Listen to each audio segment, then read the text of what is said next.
So I get questions like this a lot, and it's a good question that deserves to be addressed.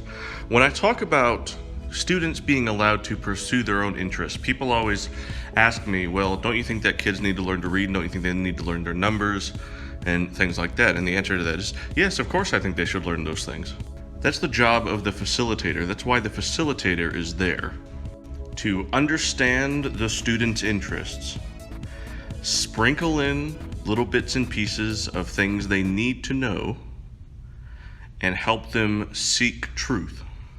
What does this mean? It means that for the student who only wants to play Fortnite, for example, it's the facilitator's job to find ways to make reading and numbers and math relevant to Fortnite so that it becomes relevant to the student. That's the point. They're not pursuing their own interests in a vacuum. They have a facilitator, they have a guide. So here's another question from Reddit. This person asks, is it normal to forget things soon after learning them in the first place? The answer to that, of course, is yes. And most of this is because of what's called a failure to encode. Encoding is what happens whenever a piece of information comes to us and then it gets stored. It gets stored in our brain for long-term recall. Our brains are very efficient, and if we do not end up using that piece of information, it's very often that that piece of information simply gets thrown out. And this is one of the massive failures of our current educational model. We're trying to force information into our students' heads, and they're not interested, so the information simply goes in one ear and out the other. It never gets encoded to long-term storage, and so they never really learn it. This is why I'm such a proponent of students learning what they want to learn, because if they want to learn it, if it's relevant to them and they're going to use it for something, it's much more likely to be encoded into long-term storage. I saw a post recently that was making fun of the idea of childism. Childism is sort of this new idea that's coming around that I really agree with, and it's that our systems, especially in education, are not in place to regard our children as whole people. This is something I've talked about for a long time and something I will continue to talk about. We should regard our children as whole people because they are whole people and they have whole feelings and things like that. So yeah, I don't think it was right for people to make fun of the idea because it's a new idea or because it's, people often make fun of new ideas because they either don't understand or are afraid of them. And I think this is a cause I can really get behind, that we should regard our children and our students as whole people with complex feelings and attitudes and ideas and passions and wants and all that kind of stuff. So just something I was thinking about this morning. Here's another question from Reddit. Why don't they teach us how to do taxes in school? Because frankly, taxes are not really that complicated. Unless you have several dependents, strange financial accounts, stock portfolios, and retirement accounts, taxes aren't that complicated. So I guess they don't feel like they should, but that sort of begs the question, why don't they just explain that? For the most part, if you're 18, 19, 20, 21, all the way up to like 25, 26, and you just have a job and no dependents, and you just have a job and you're paying taxes, it's not that complicated. You just put in your income in TurboTax and press go, and it does it for you. Every day I overhear students talking about how learning is not something that they're able to do, how school is just simply not for them. And that breaks my heart. It's heartbreaking because one of the reasons that I'm doing this sort of outreach is because the projects that I do are not things that I know how to do. I'm literally doing the projects so that I can learn. And you can do it too. Every person can learn through doing projects, learning through experience, learning through experiential learning. Learning by doing. Everyone can do these things. It's part of what makes us human. It's part of what makes us who we are. You can learn things. You can do lots of amazing things. You can do awesome things. But you're also not wrong. You don't need school to learn. The only thing you need is a desire to do different things, learn different things, and experience lots of different things. You also might need a helper. That's kind of what I'm here for. This is some pretty controversial advice, but I'm going to say it anyway. Unless your college is being paid for by somebody, don't go. The advice that I give to my 17 and 18-year-olds is this. You need to invent your own job. And allow me to explain. In this life, the most important thing is finding what truly makes us happy.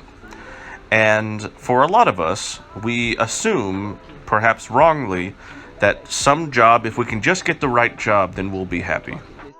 but this often isn't the case. What we need to do is sit down and have a very frank conversation about what will truly make us happy in this life and figure out how to get there. And in doing this, because we're all individual people, what we're really doing is we're inventing from whole cloth the job that we truly want. Now, if you do this and you determine that that job is only possible via a college degree, then go to college. If not, don't go. I fear that the reason for this is that primarily your teachers used to be good students. And this makes them, sometimes, I fear, pre-resentful of students who are struggling, of students who are not always doing their best, of students who are not always able to do their best. And I fear this is the result sometimes. There's kind of a lot to unpack here, so let's kind of take things one step at a time. This comment partially breaks my heart, and that's why I wanted to give it some extra time. It breaks my heart because this person has clearly been taught that there is some standard of normality, there is some standard of neurotypicalness that they should want to strive for, and that's simply not true. The way you are now, friend, matters. The way you think matters. Your passions matter. What you want matters. Your feelings matter. And it is not dependent on some standard of being a good student or being neurotypical or being normal or anything like that. It's not dependent on any of those things. My advice is do not control yourself. Be unabashedly, passionately you, because that's important. That's really all that's important in this life.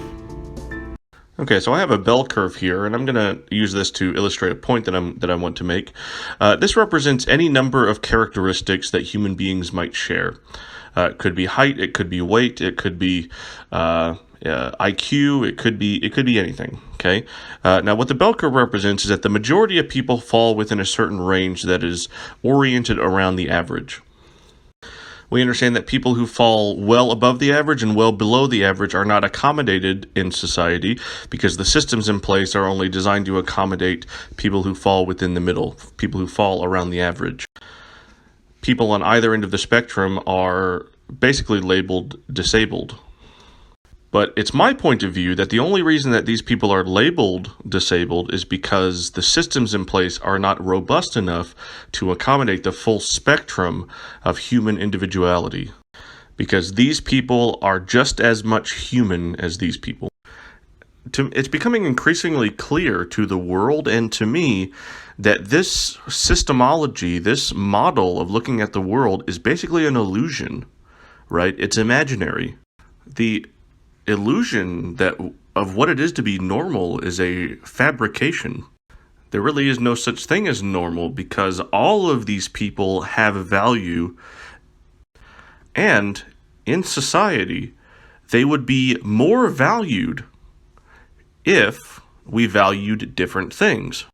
The fact of the matter is that in our current society we value money, and so this bell curve is designed around the idea of efficiency in order to produce capital. My point of view is that all of these people have value. My point of view is that given different worlds where we valued as a society different things, all of these people would be valued. My closing point on this is in regards to my discussion previously on ADHD. Right? The original question that I was asked a long time ago was how to control ADHD. And controlling ADHD implies a systemology that orients and accommodates only the people that are in the middle here.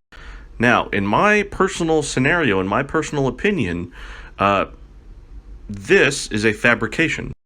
And so, therefore, there is no need to control ADHD necessarily. Right? I guess my point is that I value different things than society values, right? This bell curve, the bell curve model, is used to justify certain actions in society and failure to take certain other actions. Oh, well, these are fringe cases. And to me, that's where this myth of having to control ADHD comes from. It comes from the society we live in, and that's wrong. So be you. Right, so for me, it's not about controlling ADHD. We should not be anesthetizing our students. We shouldn't be putting them to sleep. We should be waking them up.